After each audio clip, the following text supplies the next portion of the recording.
So it's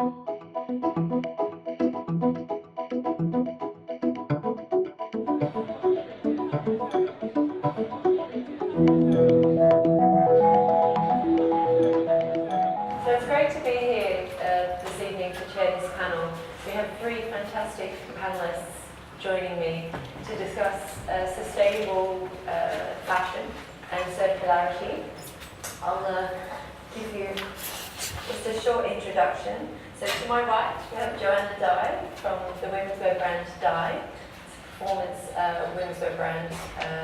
She's selling to women who work in sort of professional areas and who want their clothes to be smart but to perform also. And then to Joanna's right, we have Dr. Kate Goldsworthy, and she is the co-director, of the Centre for Circular Design at the University of the Arts London.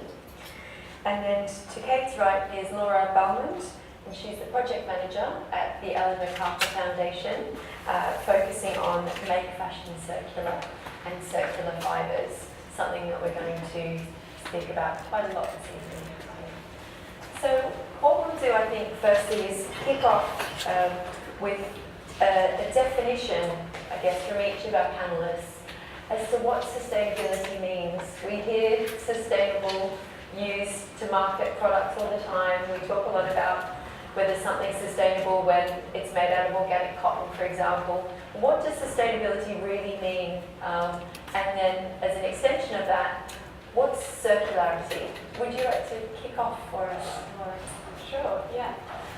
So for us at the Ellen MacArthur Foundation, we have a mission to accelerate the transition towards a circular economy. So that's really what we focus on, is the circular economy particularly. The way that we look at sustainability and circularity is that actually they're very complementary things. So sustainability is very much something that's needed to happen as continue to reduce supply chain impact and so on. But if we look at the current way of how we actually use resources on this planet, we take something, we make it into a product, and then we throw it away. And what sustainability has done so far is actually trying to reduce the impact associated with that take, make, dispose. And so if we carry on doing that, we still get to the same conclusion. We just take a bit longer to get there. So with circularity, what we look at is how do we actually make and design something in the first place so that we break that take, make, dispose, and we design it in the first place so that it's designed to re-enter the system and continue to make value the whole way through. Okay. And so that's something as well that you look at quite intensively, isn't it, Kate? Yeah, I mean, I totally agree with all of that, and I think at the Centre for Circular Design it's that sort of upfront perspective of trying to make links to.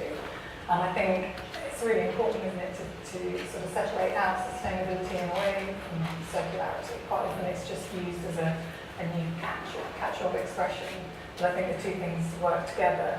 And what I sort of love about the way the Ellen MacArthur Foundation presented circularity is it speaks across business as well as environmental groups and academia. And I think sort of one almost tricky thing to get our heads around with circularity is that it's so rarely a circle. It's pretty much never ever a closed circle. Anything will take energy in and lose materials along the way, but I think it's just a really useful way to think about it. And what we've really got is a network. We're just trying to join up lots of parts of that system and network to create more and more connections and to get closer to that kind of almost unachievable reality. So would it be accurate then to think of sustainability and circularity in the way that you've described it as a complex set of events across a business, and at each of those stages assessing the impact that has and then trying to work out if there's a better way of doing it? So you break down the design process, or break down the materials process, or break down the logistics. Just for everyone to sort of get a bit of a mental picture of what that might look circularity like. is like the material flow through the system, and then sustainability is do that with as little impact as possible. Right. So you can, maybe in trying to make a material a bit more sustainable, you might come up with a new circle or a totally new path for it, but you can always improve it. Okay. And how does that look for your business, Joanna? What does sustainability mean to you and your customers? Yeah, sure. I think if I could give a little context around how I've sort of navigated the journey to this point. I was an investment banker for 8 years, and after 8 years of long hours and travel and really constrictive, uncomfortable clothes that were tailored, I thought, could I take performance fabrics and turn that into tailoring and have clothes that are 4-way stretch, breathable, machine washable, not creased when you get off the plane, and all of these attributes that you want in the convenience of a woman who's high performing and high achieving. Once I started the brand and looked into the process of getting a product to the market, it hit me in the face how unsustainable fashion is as an industry. It's the second biggest polluter on our planet after the oil sector. And from that point forward, in reaching out to suppliers and constructing the garment and in every single decision along the way that I can make for the brand, I'm assessing the trade-off of what's the most sustainable way we can make a decision, down to the design itself being timeless, or transparency of our processes, or factories within the EU with higher regulations around labor, to our packaging, which is made of recyclable materials and recycled again and reusable. So for me, sustainability is, in running a business, is making the right decision that's best for the company at that point in time. Circularity, to me, and I think it's really interesting to hear across the panel, is something that within building the supply chain on our side, we have not been introduced or had exposure to a completely circular supply chain yet, and it's something that is a goal to work towards in the future. I think if there's one aspect of our brand that we could highlight as trying to be circular, we provide a free return label with all of our UK shipments, and on the card we say, positive actions you can take from here. Donate something back to us so that we can donate it to our charity partner, Dress for Success Greater London, because they help disadvantaged women get back to work with providing professional attire, interviewing skills, and a network of support. And we can talk about the take-up of that later on in the panel, but to get the consumer to actually recycle and give something back to us has been a different story. Yeah, it sounds from what you've described, Joanna, that the challenges are quite restricting in a way. When you go into, or you launch into a business making fashion in an existing framework, the materials that you're using have limitations, the manufacturing processes have limitations in terms of how clean and sustainable they are, so you're sort of by default thrown into that framework.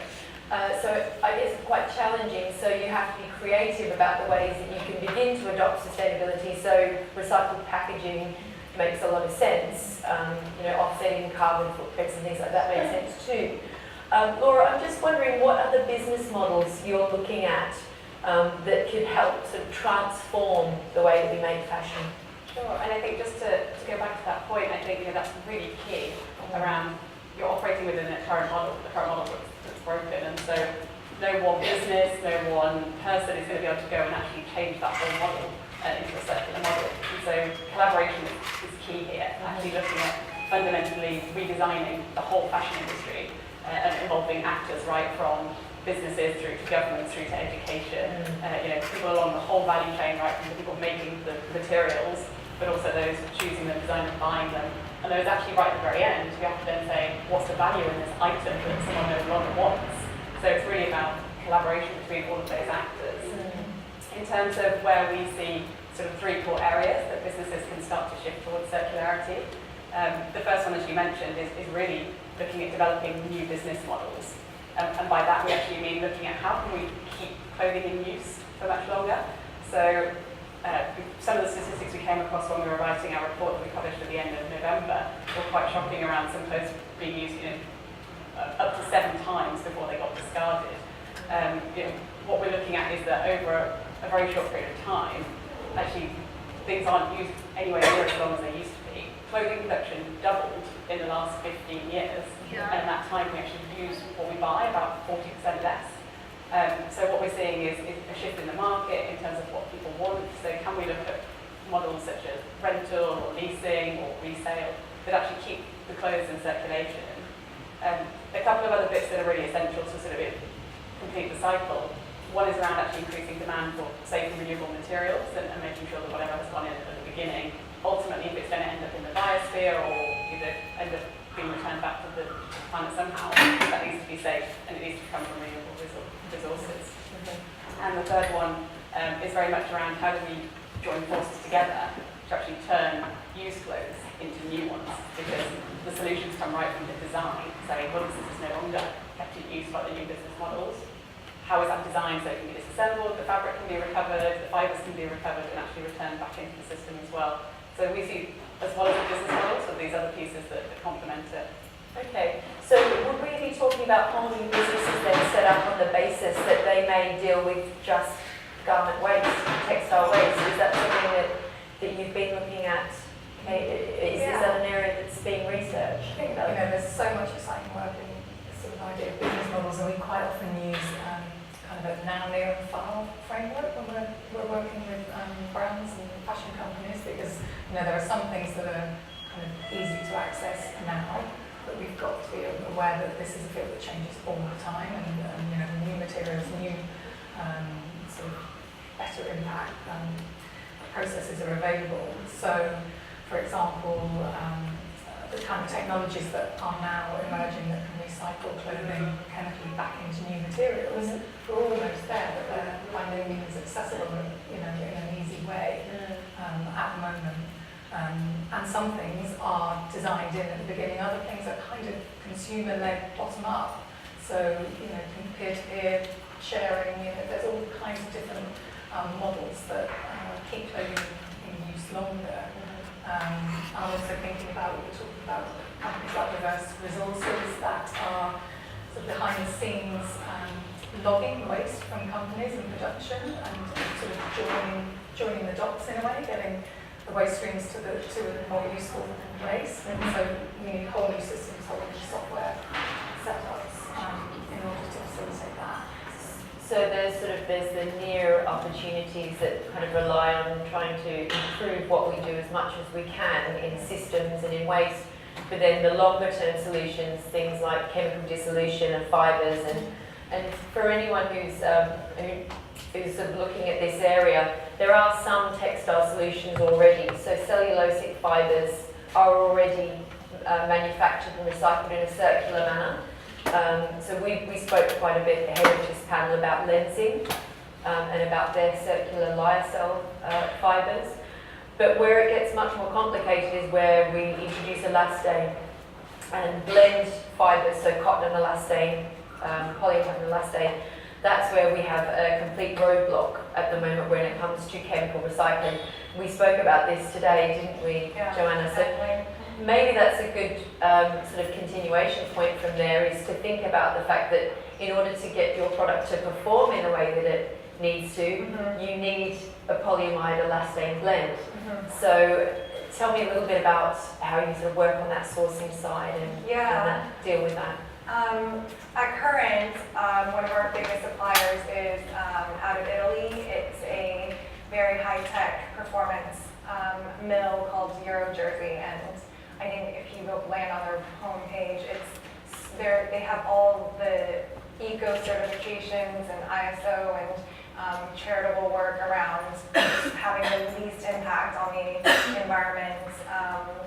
Investing in technology to reduce water during the dyeing process and reduce energy.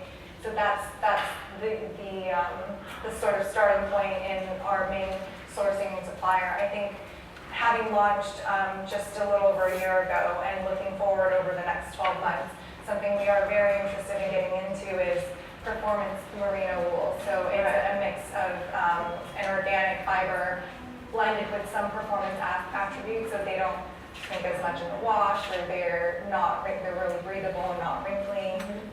There are, like you said, the viscose and cellulose fibers that we're really interested in getting into, and I think it's an ongoing iterative process to continue to improve our product offering. going.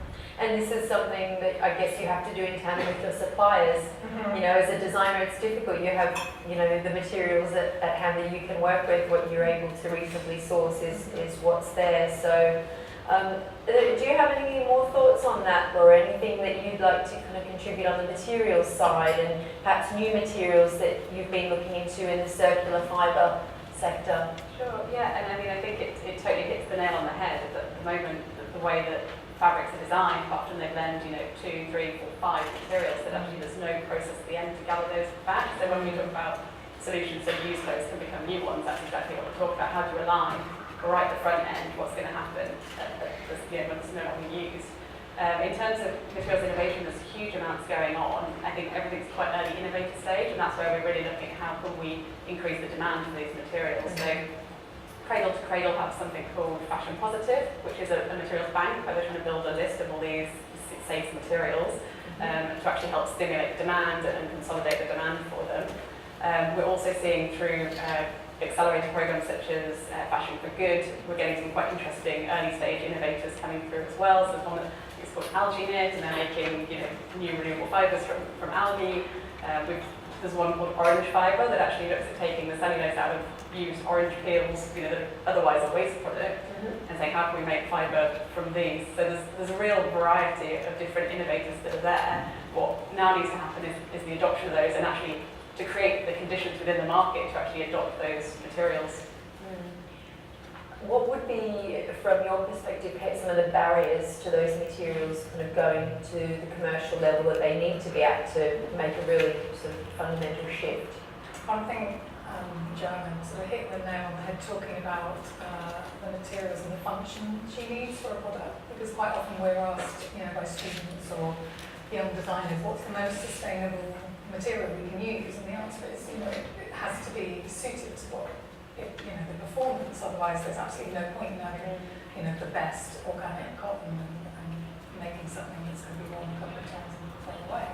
So I think all the time it's about matching that sort of performance appropriately to the design. So we've been looking a lot at sort of length of life, for example, sort of from very fast fashion products. And I mean that as, you know, products that we know aren't going to be used for years and years due to either, you know, the design becoming unfashionable, or some garments just aren't needed to last for a long time, right through to the other extreme. You know, and they need very different materials. And at the moment, what's happening is we're using kind of the longest sort of life materials, polyesters, for the cheapest, shortest life products. So, you know, I'm a bit obsessed by the fact that polyester takes millions of years to produce, and we're using it for the kind of throwaway fashion. And so maybe we need to completely rethink that model, and that's why I'm really excited by these kind of food waste stream fibres, or, you know, really renewable resources, even paper, you know, things that can be recycled in the same way as paper, as long as it's in the right place in the market. It does get a bit confusing, I think, for consumers at certain times, because everyone in the room would have heard a lot about fishing nets being used to make new yarns for Swimwear. exactly for swimwear. Also, Nike and Adidas are using it in their footwear. So we sort of hear this message that synthetics can be sustainable, but then on the flip side, when we talk about the recycling end of the process, it's all about the natural fibres, because at least they biodegrade. So it's really, I think it's a difficult concept for many people to get their heads around. Is there potentially a case for the use of synthetics that could be recycled in a better manner and a quicker manner? For example, PET, plastic bottles turned into yarn, are perpetual and can be recycled again and again.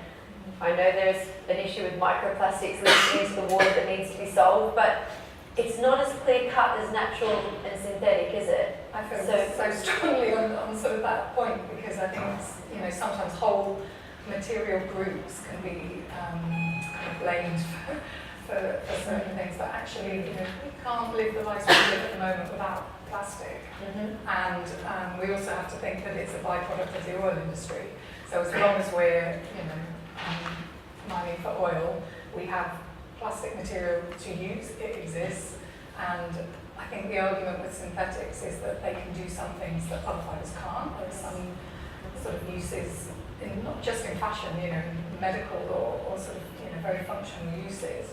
And we've sort of got enough oil above ground. I think we did a piece of research a few years ago to show that enough polyester has been made since the 1950s to just keep an ongoing supply and never have to sort of make virgin resources again if we can really harness that. So I think the problem is when those valuable resources get landfilled or wasted or are not produced in a responsible way. And that's where the business model comes in, and it is really important to keep them in use, not only just because you've got the material already there that you can use and potentially have bigger recycling, but again, if it does turn out we can't fix the microfibers problem with the plastics, and we say, well fine, we have to go to cellulosics or something else, we can't also produce the same amount of clothing that we need with the cellulosic, so we have to use the business models to just keep a smaller amount of resources in flow.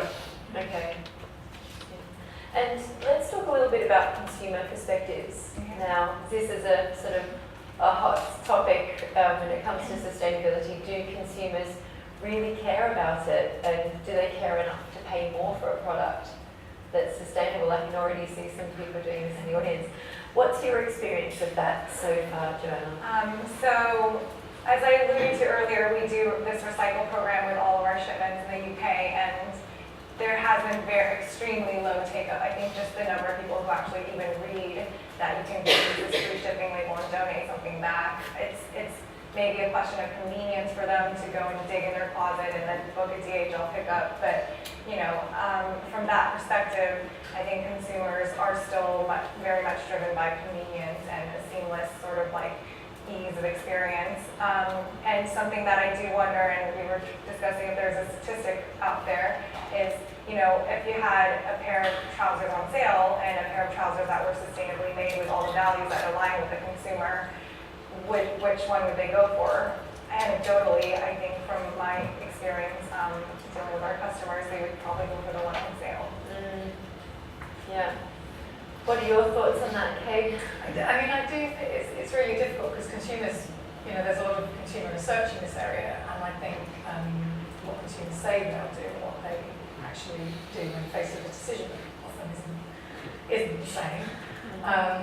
But I also think there's this is where I think collaboration is really important across brands. We've sort of got to have some kind of unified message to tell consumers what to do, because I spend a lot of time thinking about this stuff and I still struggle to put the right thing in the right recycling bin, because everywhere you go it's different. So if, for me the biggest message is do not throw your clothes away. There's a million different things you can do with them, but not the bin. And if they at least get to the next point, then we're getting somewhere. And there's lots of research that says that consumers are willing to pay more, and will go to the brands and demand recycled materials. But I think quite often they want to go to a brand that they feel they trust and will do all the hard work for them, which I kind of think is maybe fair enough. Okay, and your thoughts on that? Yes, it's a really interesting one, because I think if we look at the system as a whole, we're trying to change the players of the game, but we're not changing the game, and so we're expecting a different result. And what we need to do is actually offer choices that are all good choices. And so for actually the customer can't make a bad decision, really. That's what we need to get to a point, and actually everything that's out there is a good choice, and we stop looking at sort of, potentially customer attitudes to say, should you have to choose between the sale item and the one that's good? Why should that even be a decision? So once we do achieve circularity, that will no longer be an issue. Something that springs to mind now is something we were discussing earlier actually with Hal, who's going to be speaking later on the evening with me. That's about actually making product for which there's demand. So maybe turning the existing model on its head a little bit and giving brands systems that they can use to make just the product that consumers want. What are your thoughts as a panel on that new technology, and do you have any sort of knowledge of brands that are doing that? You may even be, essentially you're doing pre-orders, aren't you, Joanna? So you're making what's required of your customer. Yeah, I think you touched on a really good point in that there's this consumer behavior now of wanting everything right away, Amazon in 2 hours or next day delivery, and delivering to you in 15 minutes. And so having a product that you have to pay up front, then wait for, or even, pre-order, then wait for, I think the consumer can just lose interest or the momentum of why they wanted to passionately buy that product in the first place into, a month or 2 months down the line, or however long it might take them 2 weeks to produce something. We've seen that, even with, if we get a really great press feature, sell out of stock. I think if we don't capture that traffic that day or follow up with customers, 2 weeks down the line when we do have stock, no sale. And it's very much reflective of, I think, just the psychological, emotional process of buying something. It is emotional for clothes and fashion. So you, I guess, have to try to navigate that by, what do you use metrics from your e-commerce to try and predict what your customers are going to want, or how would companies kind of tackle that? So when I launched, and something that we still do is launch products on a pre-order basis, or when we sell out, we do allow pre-order for the next stock delivery. And I think, that is an exact assessment of people who are willing to put their payment up front to wait for a product, and allows us to better forecast and predict how much inventory to make, what styles are already trending before even going into production, what colors are trending, and all of that data we get up front. I think we're also very comfortable in being in that position that no, we're not going to go with the cheapest factory because the minimums are 1,000 units, and then we might be sitting on dead stock of most of it because we misjudged the demand. So having this system of pre-orders in place really allows us to provide a more sustainable production process. Well, that's actually inherently more sustainable, isn't it? Because you can, a lot of people question whether or not being sustainable is profitable or it makes business sense. You've actually just demonstrated right there that actually it does. Just make what you need for the customers that are willing to pay for it up front and not have inventory and be sort of pushing prices. And any more thoughts on that? Maybe on sort of a different kind of scale, what would that look like for H&M? How would they, deal with this, Laura? Yeah, I think technology is going to be a big one in terms of enabling the circular economy. What customers want is changing, so we're quite conscious one size won't fit all. Currently now there are so many different ranges of people that want different things from their fashion that it's not going to be a one size fits all. But we're seeing things like the Real are doing really well with their consignments. We're seeing, I think ThreadUp's report said that resale is expected to grow 24 times faster than retail growth over the next year, which is insane. I mean, we're seeing what customers want. Instant gratification isn't necessarily what all customers want. So I think offering a variety of these models is actually is quite exciting for what people are looking for. So the next fashion business to get into, if you want to have the best chance of success, is resale. So are there any sort of platforms that are doing that particularly well that either of you are aware of? You think of there's a Swedish one called Selfie that are brilliant, I think, because I think we get used to doing things faster and faster all the time, where even things like posting something on eBay now with a piece of clothing just feels like it's too much work. Too slow. And so they kind of literally collect direct from the customers and do all of that for you, and just take the hassle out of those sort of businesses. So, but I think it's one of those things that should be good for business and the environment, because no one wants to presumably overproduce and not sell what they produce. But the reality is that it's obviously very difficult to get that balance right. And is it because of these legacy business models? Is this the biggest challenge for the bigger companies? Because, honestly, if we're talking about paradigm shift and really changing the fashion industry, we're talking about Inditex, we're talking about Primark, we're talking about these big companies. What's stopping them from becoming truly circular and sustainable? And so we're really excited actually because all of the companies that you mentioned have signed up to our Make Fashion Circular initiative, which is really great. I mean, we're looking for how can we work with them to unlock these opportunities for them, and H&M have done some really pioneering work in this space. What they've done is they've put themselves out there, they've committed to it already quite publicly and said by 2030 we're going to be 100% sustainable and circular, and that's it, that's our aim. So they've really set themselves a very ambitious vision. And they're investing in it as well. You know, they're investing in these kind of technologies that we need to happen in order to unlock the next kind of potential. And it's risky. You know, it's a really new space. So just so that we understand better what that means, what exactly are they signing up to? What does it mean? What is their definition of sustainable and circular? Because that's going to be the sort of pillar then for every other brand, probably your brand as well. You know, Joanna, as you're developing your business model, that's what you'd be looking to as a beacon. So what does it mean? And that's a very good question. That's something you have to check their report for. But what we're going to do is how do we bring a common vision around that? So exactly what we've set out is actually, can we bring some tighter constraints around what that actually means to be bringing renewable materials? You know, does your example earlier of a plastic bottle to a fibre count as, you know, within that mix or not?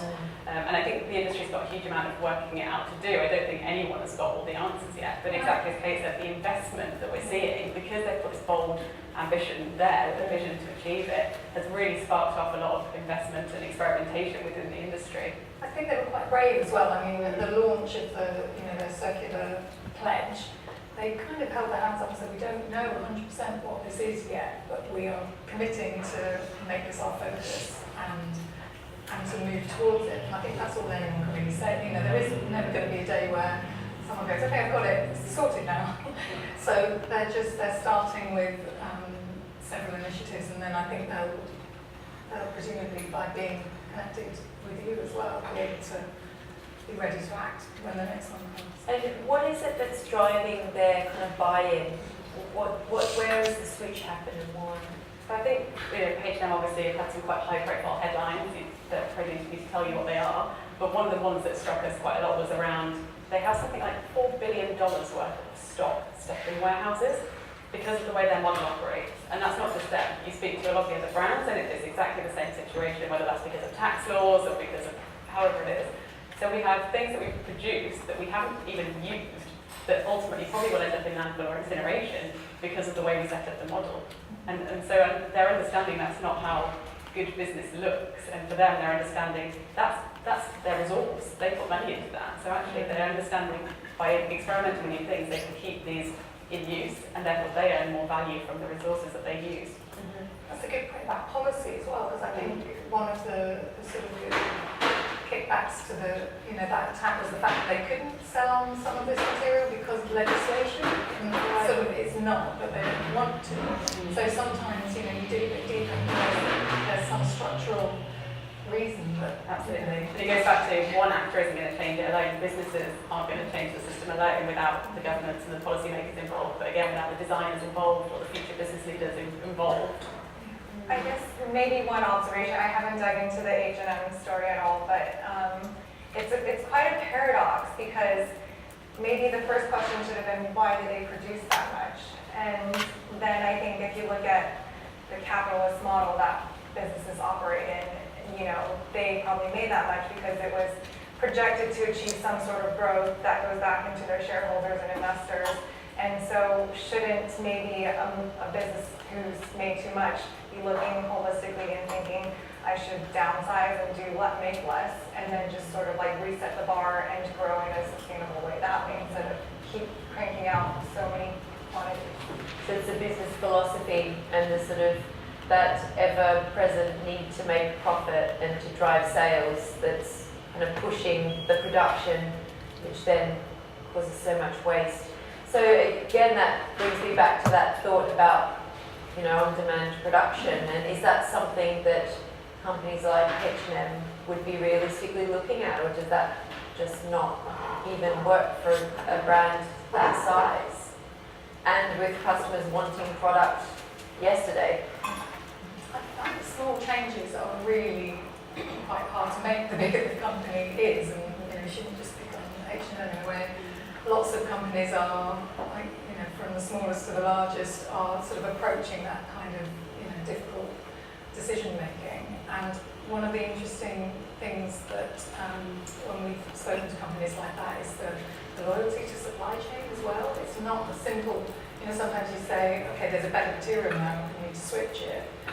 There's actually a loyalty to supply chain. So I think that's where some of these new technologies and kind of digital production improvements could be really interesting, because if suppliers can change, then maybe they can be on the journey as well, rather than it being simply an overnight shift. And I think producers' ability to deal with supply and demand and respond and move with the times is really important for that. So considering technologies then as a potential way of improving practices and the supply chain and achieving greater sustainability, what about in the design sort of realm, pieces of software like it's Clove for 3D modelling and creation of virtual prototypes and the use of other technologies or concepts like zero waste pattern cutting? What kind of impact are they having, and are they sort of game changers? I mean, I'm no expert on design, I won't promise to be. I think for us, particularly when we're doing the research for the report, we found a lot of the reasons for these, a garment being worn 5 to 7 times was because actually the person bought it and it was the wrong size, it didn't fit, or so on. So we're seeing some really interesting technology that could enable people to lend their clothes for longer, which already keeps it in the loop for, at its highest value, which is exactly what we want. There's another app that's really emerging that's called Clothing, that's a similar thing, and say, I love this shirt fits me really well, I want all my shirts to fit me this well. And you literally put it on the bed with a piece of paper, I think, at the moment, because that's how they measure it, and you take a picture, and it measures all the dimensions. It says, you can get a shirt that fits you this well from here, here, here, and here. I think it's in a very early sort of prototyping stage, but this sort of thing, if we can find things that we like and we want to hang on to as well, because I think sometimes that's a bit of a challenge if it's cheap and you bought it on a bit of a whim. I think this is where technology can be really, or you can virtually try it on and go, nope, that colour's awful on me, or whatever it is that leaves it being sat at the back of your closet. Are any of the panel familiar with the Zozo suit and Start Today? Has anyone in the audience heard about that?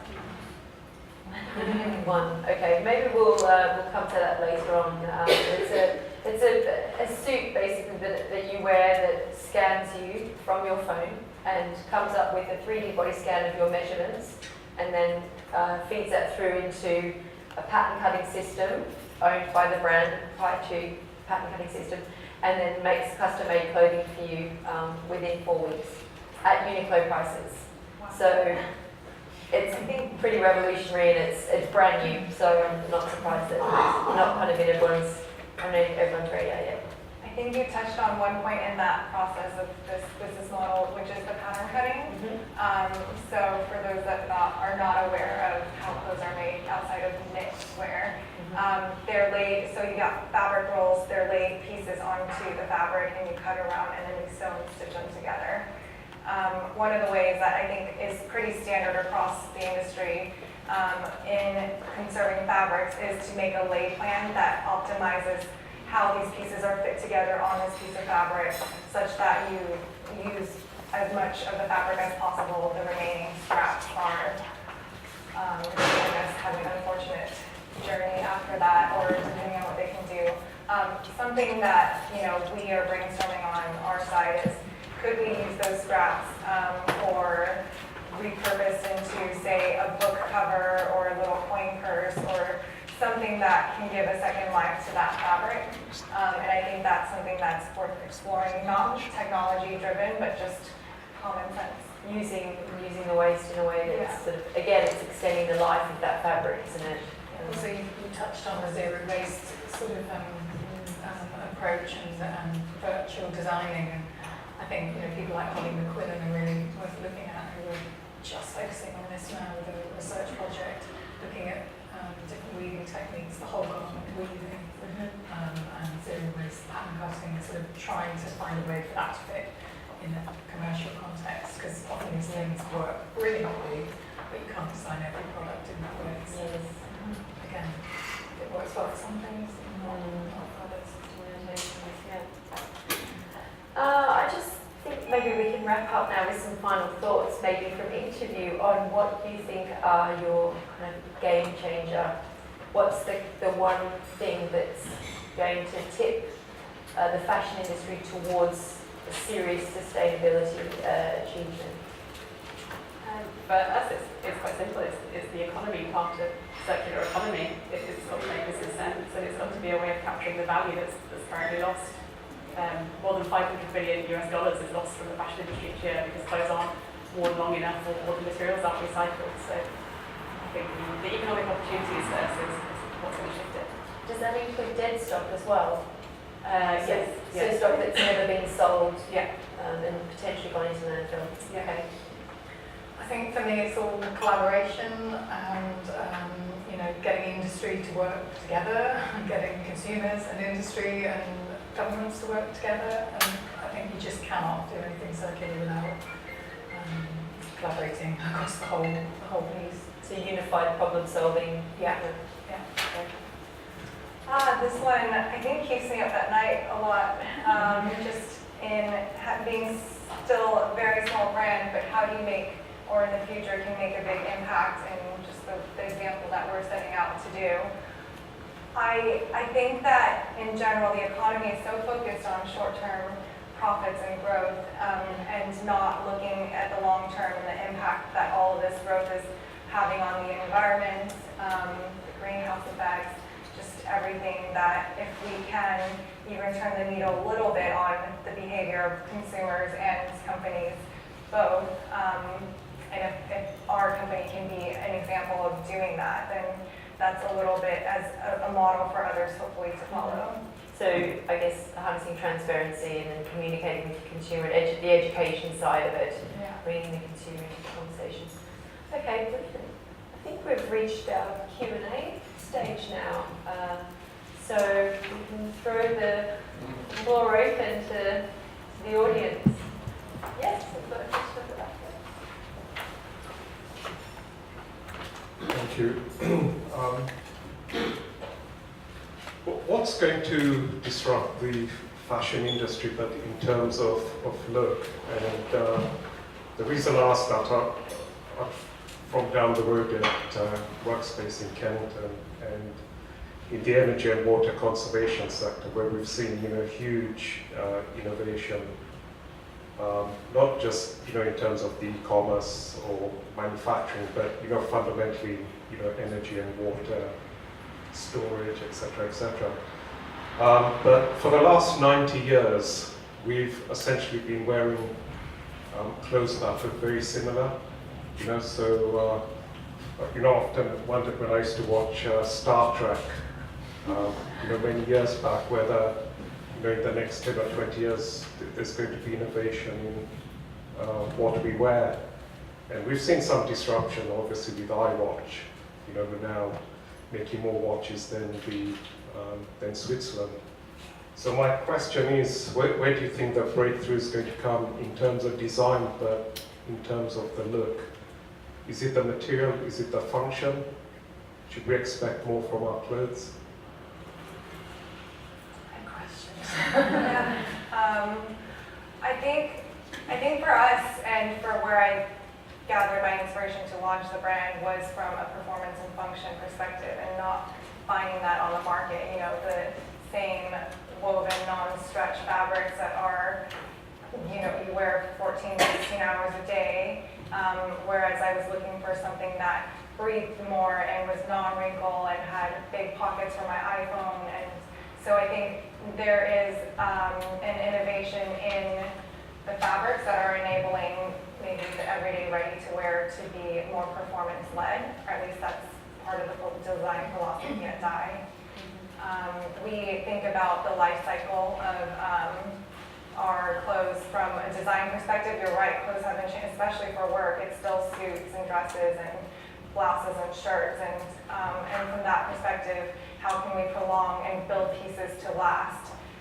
In each of our care labels, it says think green before you clean. 75% of the energy in a garment comes after the purchase of the garment. So do you really need to wash it if you wore something for a few hours, or can you just give it a light clean, let it air out, which a lot of fibers do naturally air out really well. And our our fibers and our fabrics allow for lower temperature in the wash and half the time in the wash, because it is, if you think about your sports where you don't wash it at very high temperatures and for a long time like cotton. So, Yeah, I mean, it's interesting sort of, how our clothes haven't really changed, and I suppose in a way that's because our needs for them haven't really changed. We need them to function, to keep us warm, to be breathable, to be comfortable. And sort of for me, the really exciting things are probably around chemistry, really. The fact you can convert methane from a cow into a material that you can make clothes with, and effectively you can now get close at least to undoing it, turning it back into that building block again is revolutionary. And I think also the potential for that kind of technology to clean up past mistakes. So there is potential for some of these new recycling technologies to clean up otherwise toxic materials and take the harmful components out. So the fact that we could, maybe reach a peak point where we're starting to actually undo some of the damage, to me is a really nice positive thing to aim for. So we'll still be wearing the same kind of clothes. But that's, I'm just wondering if that's the point actually. They may not look very different, but they're performing quite differently. I think sportswear already, there are huge examples of that. The fibres that are being used and fabrics that are being used are very high tech. They just don't, they're not all singing and all dancing maybe visually. And then I can add a piece of that. Sorry, I have a background in chemistry and consulting and would ask the audience about design and look. Do you have any more questions? Yes. My question is, so a lot of the keywords that people are concerned about in the fashion sector is in terms of sustainability. So you want it to be naturally antibacterial or breathable or strong. When you put it into the washing machine, you don't want it to have a negative impact. You want it to be working with the water. You don't want it to be following, let's say, for example, a vegan diet, and polyfibers are sort of, how do you say, withering away the whales and the fish and stuff over time. And then going full cradle to cradle, what's the amount of water required in the farming process all the way to India, from India to, let's say, somewhere in the UK, or the manufacturing process. So my question is, with all these different factors that we're trying to achieve for XYZ fibers, whatever sort of source we're getting it from, is this something that's not already been done before, hundreds of years ago?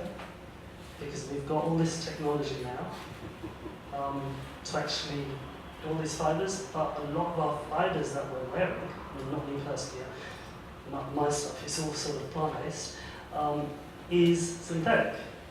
And it requires a lot of water and the mining process to get the minerals, and what's the implications of that. So I'm sure sort of 150 years ago it was already there.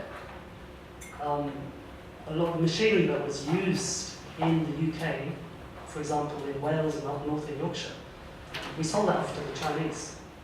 And the Chinese, being very clever as they are, they would have copied it 1,000 times.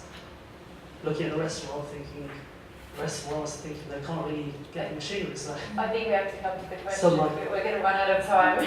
My question so is, we can take some more questions as well. My question is, this has already been done before. You've got hemp, you've got organic cotton. So why are we pandering around over these other fibers that are going to create more problems?